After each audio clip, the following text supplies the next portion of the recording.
जय हिंद। आप सभी देशवासियों को 2024 की नव वर्ष की ढेर सारी शुभकामनाएं। 2023 हम लोग का गुजर गया, अब 2024 होता है। इसमें देखते हैं हम लोग अब इस वर्ष को और बेहतर बनाएंगे। जो जिस फील्ड में है उस फील्ड में और बेहतर करने की कोशिश करेगा। हम लोग का एजुकेशन फील्ड है, बच्चों से भी कहते हैं इस बार और मन लगा के पढ़ाई करिए और माँ बाप का सपना पूरा कीजिए। और जो जो गलतियां 2023 में किए थे एटलीस्ट उनको मत दोहराइएगा। अब ऐसा नहीं होगी कि आप एक तरीके कोई कसम खाए कि अब हम पढ़ाई करना है, ये सब काम छोड़ना है, मोबाइल कम चलाएंगे, दोस्तों में कम जाएंगे, पढ़ाई पे फोकस करेंगे। आप जो चीज कीजिए उसको सीरियसली उसको पूरा कीजिए। अब ऐसे ऐसे भी विचार मत देख लीजिएगा कि जो आप लोग से पूरा ही ना हो पाए। तो अब सभी बच्चों को ढेर सारी शुभकामनाएं, पूरे देशवासियों को 2024 की ढेर सारी शुभकामनाएं। जो बच्चे पढ़ाई कर रहे हैं वो सीरियस होकर पढ़ाई करेंगे। इस साल ये सोचेंगे कि रिवीजन ज्यादा करना है। देखिए, आप जो अपने हाथ से नोट्स बनाते हैं वो आपके दिमाग में छप जाता है। तो जब आप नोट्स बना रहे होते हैं तो अपने कोशिश कीजिए अपने नोट्स से पढ़ाई करें। और अगर आप कोई बुक पढ़ रहे हैं या पीडीएफ पढ़ रहे हैं तो वहां क्या होता है कि पूरी किताब ऐसी नहीं होती है कि आपको याद हो जाती है। कुछ कुछ चीज उसमें भूलती है। जो चीज ज्यादा भूलती है उसको आप क्या कीजिए, अंडरलाइन कीजिए या हाइलाइटर लगाइए और उसको बार बार रिवीजन कीजिए। देखिए, पढ़ने से रिजल्ट नहीं होगा, जितना आप रिवीजन करेंगे उससे रिजल्ट होगा। अमूमन शिकायत होता है बच्चों को कि सर हम भूल जाते हैं। कौन नहीं भूलता है भैया, सब लोग भूलते हैं। रिवीजन जो आप करते रहेंगे वो नहीं भूलेंगे। इसलिए ज्यादा फोकस करना चाहिए और गर्ल्स को ज्यादा सीरियस होकर पढ़ना चाहिए।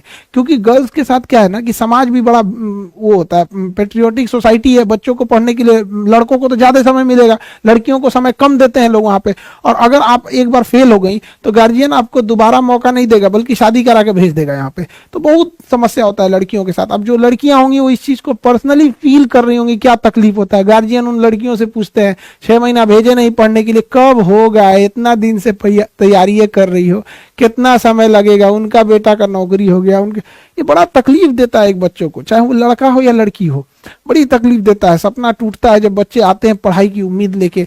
कभी कुछ चीजें हो जाती है, कभी कभी पेपर लीक हो जाता है, तो कभी एग्जाम से वैकेंसी टाइम से वैकेंसी नहीं आएगी, कभी टाइम से एग्जाम नहीं होगा। ये बातें गार्जियन नहीं समझ पाते और इसकी बलि चढ़ जाती हैं लड़कियां यहाँ पे। हालांकि अगर आप देखेंगे तो लड़कियों का जो सोशल मीडिया पे जितना वैल्यू है, जितना रेस्पेक्ट से लोग बात करते हैं, जितना ये उसको होता है, जमीनी धरातल पे वो हो जाए तो लड़कियों के लिए कोई दिक्कत ही नहीं होगा। लेकिन अमूमन ये देखा जाता है कि उनके लिए बड़ी बड़ी बातें तो करते हैं, धरातल पे वो नहीं होता है। स्कूल कॉलेज में उतनी सेफ्टी से नहीं जा पाती हैं। ये सारी चीजों का ध्यान में रखना चाहिए यहाँ पे। और लड़कियों को भी करना है कि फोकस कीजिए अपने पढ़ाई पे, दुनियादारी को छोड़ छाड़ के जितना जल्दी हो सके सक्सेस होके निकलिए आप लोग। इस साल समाज में हम लोग को कुछ बदलाव भी लाना जरूरी है। महिलाओं पे जो अत्याचार हो जाने लगते थे, हम लोग अपनी बहन के लिए शेर बन जाते हैं कि कोई कुछ नहीं कर सकता हमारी बहन को। और वही पता नहीं क्यों हमारे समाज में लोग दूसरी बहन के लिए कुत्ता बन जाते हैं। क्या करेंगे हम चमचमाते हुए इन हाईवे को लेकर, लड़कियां महफूज घूम सकें ऐसी एक गली बनवा दो। तो इस साल हम लोग अपने देश में, समाज में, अगल बगल में भी कुछ बदलाव लाने की कोशिश करेंगे। और स्टूडेंट हो या कोई भी हो, हमें अपने से बदलाव लाना पड़ेगा। यहाँ पर हमें पढ़ाई के प्रति फोकस रखना पड़ेगा। समाज में देखिएगा आपसी द्वेष इतना ज्यादा बढ़ गया है जिसका कोई हद नहीं। हर इंसान एक दूसरे को पीछे गिराने में लगा हुआ है, कोई किसी की बुराई कर रहा है, कोई किसी को उल्टा सीधा बोल रहा है, लड़ाई झगड़ा खून खराबे, ये सब चीजें एकदम मतलब देश की इसके लिए अच्छी बात नहीं होती, किसी भी सभ्य देश के लिए। ये यंगस्टर में थोड़ा सा ज्यादा है क्योंकि आप लोग का खून गर्म होता है। अब गर्म खून को पढ़ाई के प्रति लगाइए, सेना में जाइए, वहां देश के प्रति लगाइए, आपस में लड़ाई झगड़े में लगाएंगे यहाँ पे। खैर हम लोग भी बचपन में बहुत लड़ाई झगड़ा किए हैं, लेकिन एक समय आने के बाद हम लोग को भी लगता है कि नहीं, आप लोग को नहीं करना चाहिए। हालांकि उस समय हम लोग को भी टीचर समझाते थे लड़ाई झगड़ा नहीं करो, पढ़ाई पे ध्यान दो। तो हम लोग को लगता है कि टीचर क्यों ही समझा रहे हैं, तो अब हम आप लोग को समझा रहे हैं यहाँ पे। तो बच्चों, लेकिन सीरियस लेना चाहिए क्योंकि अगर पढ़ाई नहीं करेंगे तो एक समय आएगा कि सारे लोग आपका साथ छोड़ देंगे। जाते ही शमशान में मिट गई सारी लकीर, एक ही पास जल रहे थे राजा और फकीर। तो जितना इस समाज में लोग बन जाए, यहाँ पे जाना यहीं पे है, किसी को कब्रिस्तान जाना है तो किसी को शमशान जाना है।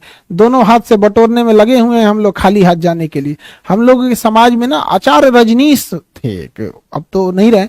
उनका एक बड़ा प्रचलित एक कथन था कि शमशान घाट और कब्रिस्तान अगर समाज के हमारे शहर के बीच में अगर रहता, तो अगर ऐसे बीच में रहता तो इससे लोग डेली डरते और देखते कि यही हमारा लास्टली हमें यही आना है। बट हमारे यहाँ क्या है ना कि वो सब शहर के लास्ट में होते हैं, तो लोग को कभी कभी जाना होता है, देखना होता है, वरना अगर ये सब चीजें बीच में रहती तो लोग जरूर डरते हैं यहाँ पे। इसलिए कभी किसी को भी अपने ऊपर अहंकार नहीं करना चाहिए। जब सोने की रावण की लंका नहीं बची, सिकंदर जैसा राजा नहीं बचा, तो हमारी आपकी क्या ही बिसात है हम लोग की। तो एक दूसरे से जब तक रहे यहाँ पर इस पृथ्वी पर, एक दूसरे से मिलजुल के रहना चाहिए। आस पड़ोस में ही से हमारी शुरुआत होती है यहाँ पर। किसी को किसी चीज पे अहंकार नहीं करना चाहिए। सबके जीवन में एक ऐसी रात आएगी जिसके बाद कोई सवेरा नहीं होगा। सबको यहाँ से जाना रहता है, इसलिए जाने से पहले एक अपने साथ एक अच्छी यादें छोड़ के जाए।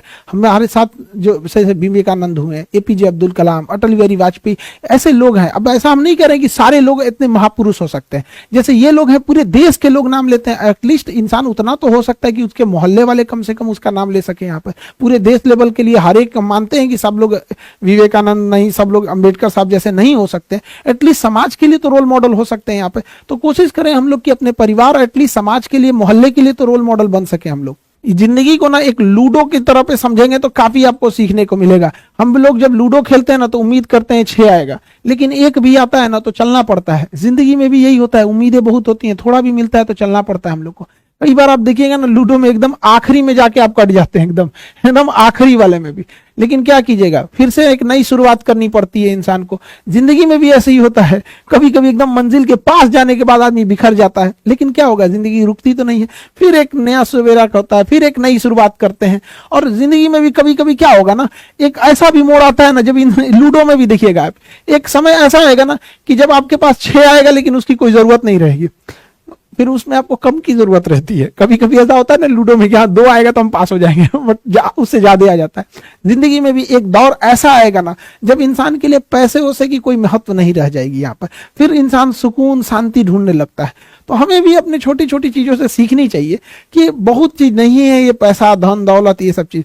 इंसान बेहतर होना चाहिए एक दूसरे के प्रति। इसके बगल में बैठने वाले गरीब को एहसास नहीं होना चाहिए कि वो व्यक्ति गरीब है। जिंदगी चलती रहेगी अपनी यूं ही, लेकिन सबको मुस्कुरा के रहना चाहिए। जब हम मुस्कुराते रहते हैं तो एक पॉजिटिव एनर्जी बनती है हमारे आसपास में। उससे क्या होता है कि किसी भी विकट परिस्थितियों से लड़ने का एक मौका मिलता है। तो हर इंसान को मुस्कुराते रहना चाहिए, ज्यादा ये नहीं देखना चाहिए कि कौन क्या कर रहा है। हमारा समाज ने तो माँ सीता को अग्नि परीक्षा में बैठा दिया था। सोचिए, उन्हें वनवास हुआ था तो उनकी क्या ही गलती थी, उतना लंबा वनवास काट के आई, उधर रावण की लंका जली, क्या सोच के आई होंगी अपने गांव वापस अपने घर पे कि अब हम घर में परिवार के साथ खुशहाली से जिएंगे। लेकिन जब लोगों ने भगवान को नहीं छोड़ा, सीता माँ को अग्नि परीक्षा में बैठा दिया, तो क्या लगता है ये समाज हमको, आपको या आपके अगल बगल वाले लोग को छोड़ेगा? कभी नहीं छोड़ेगा यहाँ पे। और आप सभी देश वालों का ढेर सारा प्यार मिला, आप लोगों का इतना सपोर्ट मिला कि हम लोग जब हम टेक्नोलॉजी से हम लोग को एकदम गए गुजरे आदमी हैं, लेकिन इतना भी आप लोग का सपोर्ट रहा कि जब हम लोग शुरू किए थे तो कभी ये नहीं सोचे थे कि दुनिया का सबसे बड़ा एजुकेशन चैनल बन जाएंगे।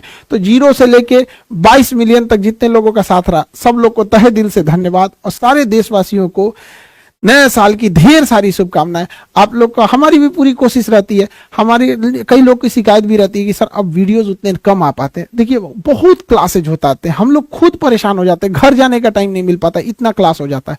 अब जिम्मेदारी भी बढ़ जाती है। अगर हमसे कोई पूछे तो इतने यहाँ आने के बाद ना जिम्मेदारी ज्यादा बढ़ जाती है। पहले क्या था कि उतनी कम जिम्मेदारियां थी, अब बहुत ज्यादा बढ़ जाती है। फिर भी जब भी कभी क्लासेज नहीं रहता है, छुट्टी रहता है, जरूर आप लोग के लिए वीडियोज वगैरह बनाते हैं। हम भी जो है 24 में सोचेंगे कि आप लोग के लिए ज्यादा से ज्यादा वीडियोस बना सके, लेकिन क्लासेज ही रहते हैं। अब जैसे पिछली बार ही हम लोग यूपीएससी स्टार्ट किए थे, तो यूपीएससी हम लोग स्टार्ट किए थे लोग यहाँ पे। अब उस बैच को खत्म करने के लिए भी बहुत सारी रिस्पॉन्सिबिलिटी रहती है। तो आप लोग में भी जो भी बच्चे उस साल नहीं ले पाए थे एडमिशन, इस साल आप लोग एडमिशन ले पाएंगे। अगले 1 हफ्ते तक आप लोग की अभी क्या रहेगा, वही 8,500 के आसपास फीस रहेगी यहाँ पर। और ये 16 जनवरी से क्लास स्टार्ट हो जाएंगे। अब आप देखिए, जिस समय हम लोग यूपीएससी स्टार्ट किए थे, इतना भरोसा था बच्चों का कि हम बस आके कहे थे कि देखो बच्चों, हम लोग यूपीएससी स्टार्ट कर रहे हैं। आज इतनी बड़ी पूरी टीम बन गई, पूरे मुखर्जी नगर के सबसे बेस्ट टीचर लोगों की टीम बन गई अब हम लोग के पास। और इन लोगों का, सारे गुरुजन लोग का भी धन्यवाद हम कहेंगे, जो इतने बड़े बड़े टीम जुड़ी। इन्हीं लोग के बदौलत आज एक छोटी सी फीस में, जहां 2 से 2.5 लाख रुपए लगते थे,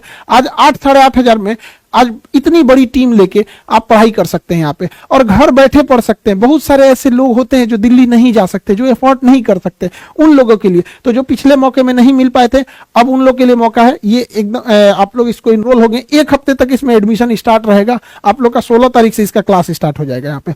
और बीपीएससी के लिए आप याद कीजिए, पिछली बार जब बीपीएससी स्टार्ट किए थे तो किसी को नहीं लगा था कि इतनी बड़ी टीम बनेगी बीपीएससी में। आप देखिए इतनी बड़ी टीम बनी है बीपीएससी में, और हर एक सिलेबस को, चीजों को, एक एक चीज को हम लोग खत्म कर दिए।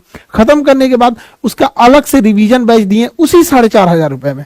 सोचिए, पूरा प्री पढ़ाएं, मेंस, इंटरव्यू के लिए, एसे के लिए, फिर उसका रिवीजन, करंट अफेयर, फिर उसमें टेस्ट सीरीज, हर एक चीज जितना कोशिश हो सकता था। तो हमारी भी पूरी कोशिश रहती है कि बदला जाए देश को। देखिए जितने यंग लड़के जाएंगे, जो बच्चे हैं जो पढ़ाई पैसे की वजह से नहीं कर पाते थे, अगर वो समाज में जाएंगे, एक अच्छे अधिकारी बन के जाएंगे, तो जरूर वो लोग देश को बदलेंगे। 2023 में हम लोगों ने बहुत चीजों की शुरुआत की थी, जैसे यूपीएससी हो गया, बीपीएससी हो गया, एसएसबी सर्विस सिलेक्शन बोर्ड। ये इतना टफ इंटरव्यू था भैया, हम लोग तो इसको झेले हुए हैं यहाँ पर। एसएसबी इंटरव्यू के लिए सोचिए 5 से 6 दिन के क्लास के लिए 10 से 15 हजार लड़के से फीस लिया जाता था बच्चों से वहां पर। तो पहले तो इसमें केवल लड़के जाते थे, अब तो लड़कियां भी जाने लगी हैं यहाँ पे, तो अब लड़कियों को मौका मिला है। अब देखिए हम आप लोग को फ्री ऑफ कॉस्ट एसएसबी देते हैं, जिसकी फीस 15 से 16 हजार रुपए महज 1 हफ्ते की फीस लगती है। 10 से 12 दिन का क्लास होगा और 15-16 हजार फीस लिए जाते हैं। अभी हम आप लोग को फ्री ऑफ कॉस्ट। अच्छा, ऐसा नहीं है कि क्वालिटी कम, आप देखते चलिए हम लोग यहाँ कितने बेहतरीन से बेहतरीन ऑल ओवर इंडिया से हीरा लेके आए हैं हम लोग यहाँ पर। आपको एसएसबी में मिलेंगे major general MP Singh sir, ये इतने बेहतरीन, अपने समय में इलाहाबाद सेंटर में कमांडेंट रहे थे यहाँ पर, और इनकी पूरी हिस्ट्री आप इनसे मिलेंगे, जब बच्चे इनसे मिल के जाते हैं तो एकदम मोटिवेट होके जाते हैं यहाँ पे। मेजर जनरल रैंक के अधिकारी आप लोग को जब इंस्ट्रक्ट करेंगे तो बहुत आप लोग को इससे एनर्जी मिलती है, बहुत मोटिवेशन मिलता है, जो आगे जाके काम करेगा। हमारे जेबी मल सर, अगर आप एसएसबी की 10 किताबें रखते हैं तो उसमें 8 इन्होंने ही लिखा है। वहां पे सबसे ज्यादा पूरी इंडिया में एसएसबी को लेके साइकोलॉजी, उसमें साइको का एग्जाम होता है, उन्हीं के सब्जेक्ट से आता है। तो हम लोगों ने भी इस साल कोशिश किया। तो कर्नल विनोद अवस्थी सर जो है, ये आप लोग को बेहतरीन ढंग से इंस्ट्रक्ट करेंगे आप लोग को, और ये जीटीओ ऑफिसर रहे इलाहाबाद एसएसबी सेंटर के। तो विनोद अवस्थी सर हो गए आपके कर्नल सर, और ये इतने बेहतरीन फैकल्टी मिलेंगे आप लोग को। तो हम लोग इस बार 2023 में पूरा कोशिश किए थे कि कैसे ऐसे लोगों तक पहुंचा जा सके जो पैसे की वजह से जिनकी पढ़ाई नहीं हो पाती है। और मिनिमम आपको ही पता है वो कि किसी भी ऑर्गेनाइजेशन को चलाने के लिए कुछ रनिंग कॉस्ट की जरूरत पड़ती है। जहां हम लोग को कॉस्ट होती है वहीं लेते हैं हम लोग यहाँ पे। आप खुद से सोचिए, 8,500 में यूपीएससी, 4,500 में बीपीएससी, अब हम लोग बहुत जल्दी स्टेट राजस्थान में आने वाले हैं, एसएसबी इंटरव्यू, यहां हम लोग ने फ्री ऑफ कॉस्ट ही कर दिया, जिसकी इतने पैसे लगते थे। तो बढ़िया और अधिकारी जाए देश के लिए, तो हम लोग को जितनी कोशिश होती है पहुंच जाते हैं हम लोग यहाँ पर। अब तो हम लोग पटना थे, पटना से दिल्ली गए थे, और अभी क्या हम लोग के 3 और जगह पे हम लोग जा रहे हैं। प्रयागराज, इलाहाबाद जिसका अभी का नाम प्रयागराज है, अब हम लोग जनवरी में प्रयागराज में हम लोग एंट्री कर जाएंगे, और साथ ही प्रयागराज से देहरादून में भी, और देहरादून फिर जयपुर में। तो अब हम लोग 3 और जगहों पे चले जाएंगे, टोटल हम 5 जगह चलेंगे, और वहां पे भी एकदम कम फी में और सबसे बेस्ट फैकल्टी के साथ आप लोग को क्लास प्रोवाइड कराएंगे। आई होप जितना 2023 में हम लोग किए थे, 2024 में उससे बेटर आप लोग के लिए कर सके। हमारी कोशिश यही रहती है कि कम फी में बेहतर से बेहतर एजुकेशन कैसे दिया जा सके। आगे आप लोग को मेहनत करना होता है। बच्चे देखिए, गार्जियन बड़े मेहनत से पैसे देते हैं, उन पैसों का आप सदुपयोग कीजिए, और गार्जियन से भी हम हाथ जोड़ के विनती करेंगे, अपने बच्चे को जितना मानना है मानिए, जितना दुलार प्यार देना है दीजिए, लेकिन उस पर नजर प्रॉपर रखिए। जैसे रडार कैसे नजर रखता है एक एक जहाज पे, जैसे शत्रु कैसे नजर रखा जाता है, हम ये नहीं कह रहे आप उससे दुश्मनी निकालिए, बट उसको प्रॉपर मॉनिटर कीजिए कि आपका बच्चा पढ़ाई कर रहा है, आपने जो लड़के लड़कियों को पढ़ने के लिए भेजे वो पढ़ाई कर रहे हैं या नहीं कर रहे हैं। उधर से भी जिम्मेदारी बनती है यहाँ पर, क्योंकि इस भाग दौड़ के जमाने में अब दौड़ने वाले का नहीं होगा, जितना तेज दौड़ेंगे उतना होगा, क्योंकि कंपटीशन अब बहुत टफ हो चुका है। तो आप सारे बच्चों को ये कहेंगे, मन लगा के पढ़ाई कीजिए, और पूरे देशवासियों को नए साल की ढेर सारी शुभकामनाएं। इस साल हम लोग कोशिश करेंगे और देश की सेवा कर सके। लो आप सभी लोग से विदा लेते हैं, सब लोग को नए साल की ढेर सारी शुभकामनाएं। जय हिंद।